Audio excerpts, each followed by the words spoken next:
யாரோ ஒரு எக்ஸ். இது ஒரு க்ரைம் கதை. எப்பயும் பேய் கதை தான் போடுவேன். இன்றைக்கி எனக்கு நேரம் பற்றாக்குறையால் நான் இன்றைக்கி ஒரு க்ரைம் கதை போடுறேன். சப்போர்ட் பண்ணுங்கள். ஓகே, கதையோட பேர் யாரோ ஒரு எக்ஸ். அந்த செய்தியை கேட்டதும் டைரக்டர் பிரசன்னா குமார் அதிர்ந்தார். என்னப்பா சொல்கிற நீ? ஆமாம் சார், கொஞ்சம் முன்னாடி தான் லாட்ஜுக்கு ஃபோன் வந்தது. உடனே சைக்கிள் எடுத்துக்கிட்டு ஓடி வரேன் என்றான் ப்ரொடக்ஷன் பையன். Oh God, stop the camera, lights off. இப்படி தனியாக வாப்பா. மரநிழலில் போட்டிருந்த நாட்காலியில் பொத்தென்று விழுந்தார். என்னால் நம்பவே முடியலையே. 2 நாள் முன்னாடி கூட. டேய் பையா, நீ பொய் சொல்லலையே. என்ன சார் இது? நீங்கள் இந்த விஷயத்தில் போய் யாராச்சும் பொய் சொல்லுவாங்களா? அவன் வியர்த்து போய் மூச்சு வாங்கினான். அதற்குள் படப்பிடிப்பு குழு அங்கே குழுமி விட்டது. எல்லோருடைய முகத்திலும் கேள்விக்குறி. டவுனை விட்டு ஒதுக்குப்புறமாய் இருந்தது அந்த லொக்கேஷன். ஓய்வில்லாமல் 1 வாரமாய் படப்பிடிப்பு. கலைஞர்கள் டயர்டாய் டைரக்டரை சூழ்ந்து கொண்டனர். என்ன விஷயம் என்று கேட்க தயக்கம். ஏதோ விபரீதம் என்ற அளவில் புரிந்தது. படத்தின் நாயகன் புதுமுகம் என்பதால் அஞ்சி அஞ்சி அவரை நெருங்கினான். சார், விரக்தியுடன் நிமிர்ந்து பார்த்தார். அதற்குள் ப்ரொடியூசர் காரை நிறுத்திவிட்டு ஓடி வந்து, டைரக்டர் சார், நீங்கள் உடனே கிளம்புங்க. படப்பிடிப்பு கேன்சல் பண்ணிவிடுவோம். நீங்கள் முதல்ல கிளம்புங்க. இந்த நிலையில் படப்பிடிப்பு வேணாம், நாங்களும் பின்னாடியே வரோம். நோ, மறுத்தார் பிரசன்னகுமார். என் பிரச்சனை என்னோடையே போகட்டும். அனாவசியமாக உங்களையும் சிரமப்படுத்துறதுல எனக்கு இஷ்டம் இல்லை. படம் அடுத்த மாதம் ரிலீஸ். என்னால் படப்பிடிப்பு டிலே ஆகிறத நான் விரும்பலை. அசிஸ்டனை அழைத்தார். 10 நிமிடம் தன்மையில் பேசினார். ப்ரொடியூசரை கூப்பிட்டு, படப்பிடிப்பை பையன் பார்த்துக்குவான், கேரி ஆன். நடிகர் நடிகைகளும் டெக்னீஷியன்களும் விஷயம் புரியாமல் தவிப்பில் இருக்க பிரசன்னகுமார் காரை எடுத்துக்கொண்டு பறந்தார். பிரசன்னகுமார் காரை நிறுத்திய போது வீட்டின் முன் ஏகப்பட்ட கூட்டம். எல்லோரும் ரகசிய குரலில் கிசுகிசுத்து கொண்டிருக்க அவர் இறங்க செக்ரட்டரி ஓடி வந்தான். வழிவிடுங்க, வழிவிடுங்க. ஜனம் கூட்டம் அசௌகரியமாய் ஒதுங்கி கொடுத்தது. அவர் வாயில் துணியை வைத்து பொத்தியபடி உள்ளே நுழைய கூட்டத்தில் இருந்த இளைஞன் ஒருவன் வெளிப்பட்டு, டைரக்டர் சார் என்று பின்னால் செல்ல செக்ரட்டரி, டேய் நில்றா என்று நிறுத்தினான். அவன் முரண்டு பிடித்து, இவனோட பெரிய ரோதனை, உனக்கு நேரங்காலமே கிடையாதா, போடா. அவனை பலம் கொண்ட மட்டும் பிடித்து தள்ளினான். அந்த இளைஞன் தாடியுடன், கண்களில் குரோதத்துடன், கையில் தோல் பையுடன் தள்ளிப்போய் விழுந்தான். விழுந்த வேகத்தில் எழுந்து கெட்ட வார்த்தைகளை உதிர்த்தான். கூட்டம் அவனை பற்றி சிந்திக்கக்கூட தயாராக இல்லை. இதோ போறாரே, இவர் தான் டைரக்டர். எங்கேயோ ஷூட்டிங்கில் இருந்துட்டு இப்போ தான் வராரு. உள்ளே தூக்கு போட்டுக்கிட்டது இவரோட சம்சாரம்தான். என்னது, சம்சாரமா? ஏன் ஏன் ஏன் தெரியல. அவங்களுக்கு என்ன பிரச்சனையோ, யார் கண்டது? தூக்கு போட்டுக்கிட்டாங்களா? யார் முதல்ல பார்த்தாங்களாம்? கிசுகிசுப்பாய் ஒருவர் விசாரித்தார். வேலைக்காரன்னு தோணுது. அவன் வந்தப்போ கதவு உள்ளார தாள் போட்டுருந்துச்சான். தட்டி பார்த்துருக்கான், திறக்கலை. வீட்டை சுற்றிக்கிட்டு போய் ஜன்னல் ஓட்டையில் பார்த்தான். இந்த அம்மா தூக்கில் தொங்குதான். போலீஸ் ஓடி வந்து, இங்கே என்ன சத்தம், எல்லாரும் கம்பவுண்டுக்கு வெளியே போங்க. அவரின் பேச்சுக்கு இல்லை என்றாலும் அவர் வைத்திருந்த தடிக்கு கூட்டம் மரியாதை கொடுத்து கலைந்தது. பிரசன்னகுமார் அறைக்கு போனதும், மரகதம் மரகதம் என்று அதுவரை அடக்கி வைத்திருந்த அழுகையை அலறலாய் வெளிப்படுத்தினார். மரகதம் தரையில் நாக்கு தொங்கி விழி பிதுங்கி கடந்தாள். கழுத்தில் கயிறு அருந்து கடந்தது. வெள்ளை துணி முகத்தை மட்டும் விட்டுவிட்டு உடலை மூடியிருந்தது. அவரை கண்டதும் தரையில் அமர்ந்து சளி சிந்தி கொண்டிருந்த மூதாட்டி, மாப்பிள்ள என்று அழுதாள். என் மகன் மோசம் பண்ணிட்டு போயிட்டாலே, நான் என்ன செய்வேன்? யாருக்கு நான் என்ன பாவம் பண்ணேன்? தனக்கு குழந்த பாக்கியம் இல்லைன்னு தெரிஞ்சதும் தற்கொலை பண்ணிக்கிட்டா போல இருக்க மாப்பிள்ள. பிரசன்னகுமார் தன்னை தேற்றுவதா இல்லை மாமியாரை தேற்றுவதா என்று புரியாமல் நின்றிருந்தார். சப் இன்ஸ்பெக்டர் ஜீப்பிலிருந்து குதித்து தடியை உருட்டி கொண்டு உள்ளே வந்தார். பாடியை பார்த்தார். எங்கப்பா இந்த அம்மா தொங்குனாங்க?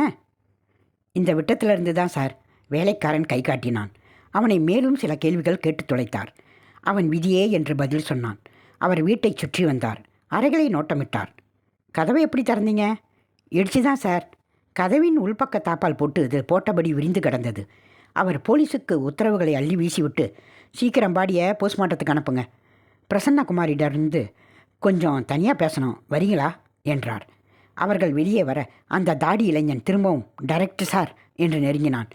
செக்ரட்டரி காத்திருந்தவன் போல அவன் மேல் பாய்ந்து குண்டுக்கட்டாய அப்புறப்படுத்தினான். அவர்கள் புல்வெளியில் நடக்க நாட்காலிகள் கொண்டு வரப்பட்டன. உட்கார்ந்தார்கள். சார், இந்த சந்தர்ப்பத்தில் உங்களை கொஸ்டின் செய்கிறது குரூரம்தான். இருந்தாலும் ஐ கவ் டு டூ. உங்கள் ஒய்ஃபோட பின்னணியை நான் தெரிஞ்சுக்கலாமா? சொல்கிறேன் சார். நாங்கள் லவ் பண்ணி தான் கல்யாணம் செஞ்சுக்கிட்டோம். ஒரே ஊர், ஒரே ஜாதி, 10 வருஷமாக குழந்தை இல்லை. டாக்டர்கிட்ட செக் பண்ணதில் அவள் தான் ப்ராப்ளம்னு தெரிஞ்சுது. நான் அதை பெருசாக எடுத்துக்கல. ஏன்னா அவளை அந்த அளவுக்கு நான் நேசித்தேன். குழந்தை இல்லாட்டியும் பரவாயில்ல, அவள் போதும்னு நினச்சேன். ஆனால் அவள் என்று தலை குனிந்து கண்களை துடைத்து கொண்டார். அதுக்கப்புறம் அவளுக்கு இன்ஸ்பீரியாரிட்டி காம்ப்ளெக்ஸ் ரொம்ப உடஞ்சி போனான். இத்தனை பேர் வாங்கியிருக்கீங்க, சம்பாதிச்சிருக்கீங்க, உங்களுக்கு ஒரு வாரிசை என்னால் பெற்று தர முடியலையேன்னு ரொம்ப வருத்தப்படுவா. நான் எவ்வளவோ சமாதானப்படுத்தியும் அவள் கேட்கல. கடைசியாக வேறு கல்யாணம் பண்ணிக்க சொல்லி தூண்டினான். நான் தான் மறுத்துட்டேன். அவள் பிடிவாதம் பிடிச்சா. 2 நாள் முன்னாடி அவுட்டோர் போகும் முன்பு கூட என் காலை பிடிச்சிக்கிட்டு கெஞ்சினான். நீ இருக்கும்போது இன்னொரு பெண்ணை உன் ஸ்தானத்தில் என்னால் பார்க்க முடியாதுன்னு நான் வேகமாக சொல்லிட்டு போயிட்டேன். பாவி, அதுக்காகத்தான் தன் உயிரை விடுவான்னு நான் நினச்சி கூட பார்க்கல இன்ஸ்பெக்டர். கூறிவிட்டு தழுதழுத்தார். உங்கள் ஒய்ஃபுக்கு செக் பண்ணதா சொன்னீங்களே, எந்த டாக்டர்கிட்ட? பிரசன்னாகுமார் அட்ரஸ் கொடுத்தார். 3ஆம் நாள் பிரசன்னாகுமார் தன்னை ஒரு வழியாய் சமாதானப்படுத்தி கொண்டு படப்பிடிப்புக்கு கிளம்பியிருந்தார். சப் இன்ஸ்பெக்டர் கேஸை தீர அலசியிருந்தார். போஸ்ட்மார்ட்டம் ரிப்போர்ட் தற்கொலையை உறுதிப்படுத்துகிறது. அவளை முன்பு பரிசோதித்த டாக்டரும் அவளுக்கு குழந்தை பாக்கியம் இல்லை என்பதை ஒப்புக்கொண்டார். கேஸ் எளிதாய் முடிந்துவிட்டதில் சப் இன்ஸ்பெக்டருக்கு திருப்தி தெரிய தலைவலியிலிருந்து தப்பித்த நிம்மதி அவருக்கு. ஆனால் அந்த தாடி இளைஞன் சும்மா இருக்கவில்லை. பிரசன்னாகுமார் இருந்த லொக்கேஷனை விசாரித்து கொண்டு போனான். லொக்கேஷனில் டைரக்டர் மண்டையே உடைத்து கொண்டு டென்ஷனில் இருக்க, டைரக்டர் சார். அவர் திரும்பி பார்த்து இவனை முறைத்து, இவனை யார் இங்கே அனுமதிச்சது? விரட்டுங்க. சார், இது அநியாயம். முதல்ல எனக்கு பதில் சொல்லுங்கள், அப்புறம் நானே போயிடுறேன். பதிலா? உதப்பேன். ஏய், இவனை போ சொல்லுங்க.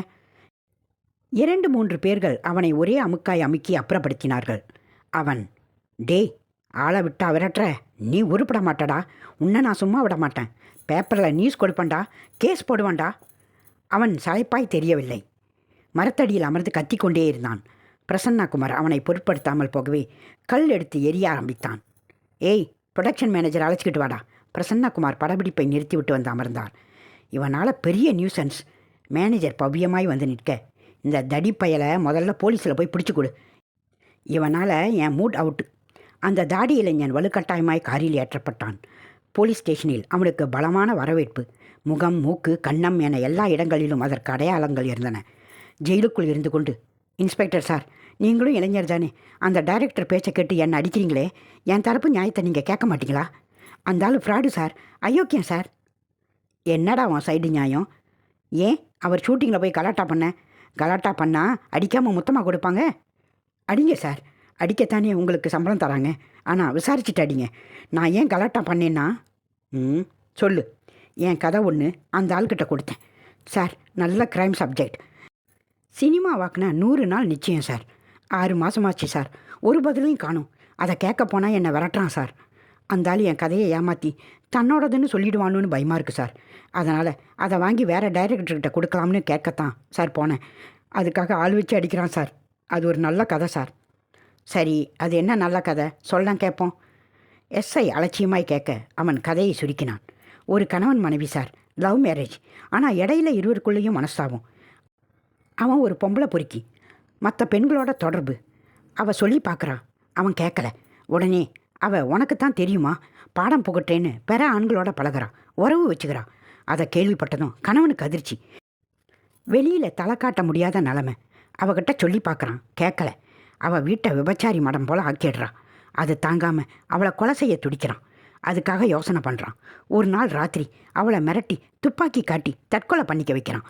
தான் தூக்கு போட்டுக்கலைன்னா சுற்று சாகடிச்சிருவேன்ற கண்டிஷனில் அவள் தூக்கு போட்டுக்கிறான். அவன் கதவு ஜன்னலை மூடிடுறான். கதவின் தாளில் ட்ரில் பண்ணி அந்த ஓட்டையில் வாக்ஸ் வச்சு அடைச்சி சரி பண்ணிடுறான். யாருக்குமே சந்தேகம் வரல. கேஸ் தற்கொலைன்னு முடிவாகுது. தப்பிச்சிடுறான். சொல்லிவிட்டு, கதை எப்படி சார் இருக்குது? பிரமாதம். இதை 100 நாள் ஓடுமா ஓடாதா சார்? கண்டிப்பாக ஓடும், ஷுவர். அந்த ஆள் ஃப்ராடு சார், கதையை அம்பக் பண்ணிட்டான். நீங்கள் தான் சார் அதை எப்படியாவது வாங்கி தரணும்.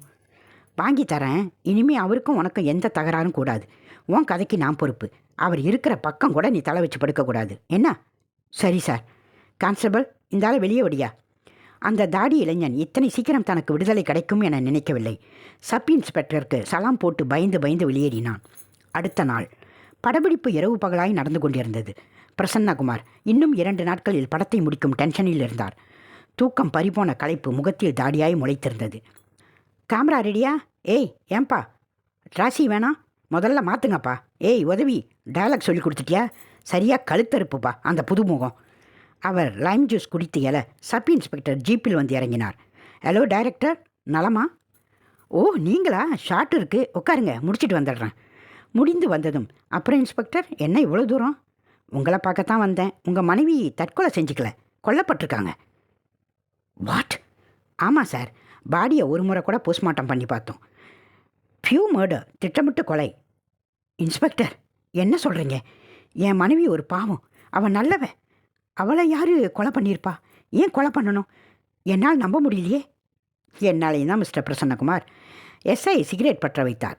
சொல்லுங்கள், எதுக்காக நீங்கள் உங்கள் மனைவியை கொன்னீங்க? வாட்? என்ன சொல்கிறீங்க? நான் கொன்னேனா? அன்றைக்கி நான் லொக்கேஷனில் இருந்தேன். இன்னும் நடிப்பு வேணாம், நான் எல்லாம் விசாரிச்சிட்டேன். அன்றைக்கி இரவு கார் எடுத்துக்கிட்டு எங்கேயோ போனீங்க. 2 மணி நேரம் கழித்து தான் திரும்பி வந்தீங்க.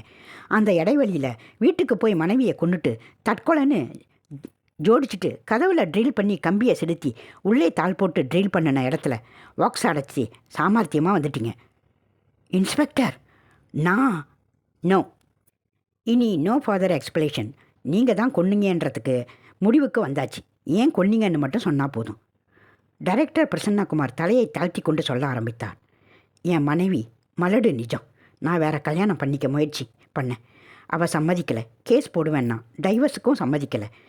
அதனால தான் அன்னைக்கு ராத்திரி நான்